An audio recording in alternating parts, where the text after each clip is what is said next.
മുഖ്യമന്ത്രി പിണറായി വിജയൻ കോഴിക്കോട് നിന്നും തൃശ്ശൂരേക്ക് വരുമ്പോൾ ഏകദേശം 20 കിലോമീറ്ററോളം വഴി തിരിച്ചു വിടുകയാണ് പോലീസ് ചെയ്തത്. അതിനുള്ള കാരണം തൃശ്ശൂർ കുന്നംകുളം റോഡിൻ്റെ ദുരവസ്ഥയായിരുന്നു. ഏകദേശം 1 വർഷം ആവാറായി ആ സംഭവം കഴിഞ്ഞിട്ട്.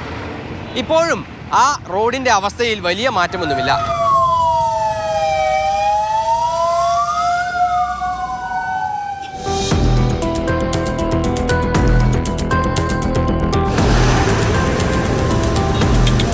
എത്രയും പെട്ടെന്ന് ഇതിനൊരു സമാധാനം ഉണ്ടാക്കി തരണം എന്ന് പറയും. എല്ലാ പാലങ്ങളും പൊളിച്ചിട്ട് നോക്കുക.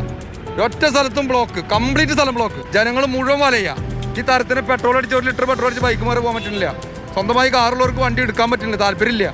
ആ യാത്ര വിവാദമായതോടെ അന്ന് റോഡ് പണി ആരംഭിച്ചതാണ്. പക്ഷേ വളരെ പതുക്കെയാണ് ഈ റോഡ് പണി പുരോഗമിക്കുന്നത്. ഇതോടുകൂടി ജനം റോഡിൽ ഈ ഗതാഗത കുരുക്കുകളിൽ കിടന്ന് നരകിക്കുകയാണ്.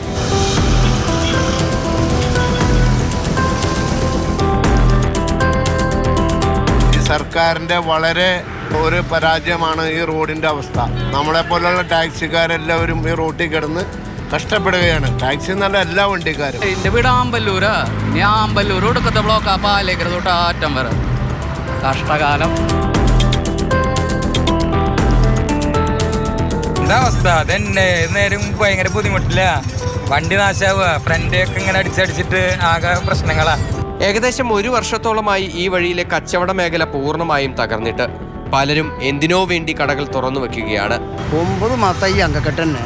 ഇനി ഒരു ഭാഗം കഴിഞ്ഞിട്ടില്ല, ഇനി ഒരു ഭാഗം തുടങ്ങാൻ കിടക്കണുള്ളൂ. ജീവിതമാർഗം മുട്ടി. നമ്മൾ കടയിലിപ്പോൾ വാടകയും കൊടുത്ത് 9 കൊല്ലം പുഴക്കിൽ കടന്നു നടത്തുന്ന ആൾക്കാരാണ്. എല്ലായിടത്തും ഒരേ സമയം പണി നടക്കുന്നത് തന്നെയാണ് ഇത്രയും വലിയ ഗതാഗത കുരുക്കിന് ഏറ്റവും പ്രധാനപ്പെട്ട കാരണമായി ചൂണ്ടിക്കാണിക്കുന്നത്. ഏകദേശം 10 മിനിറ്റ് കൊണ്ട് പിന്നിടേണ്ട ദൂരം 1 മണിക്കൂറിലേറെ സമയമെടുത്താണ് ആളുകൾക്ക് സഞ്ചരിക്കാൻ കഴിയുന്നത്.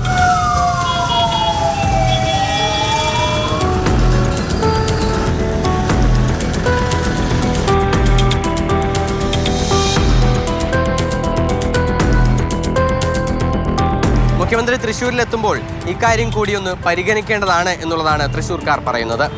സുജി പട്ടാമ്പിക്കൊപ്പം MS ലിഷോയ്, മാതൃഭൂമി ന്യൂസ്, തൃശ്ശൂർ.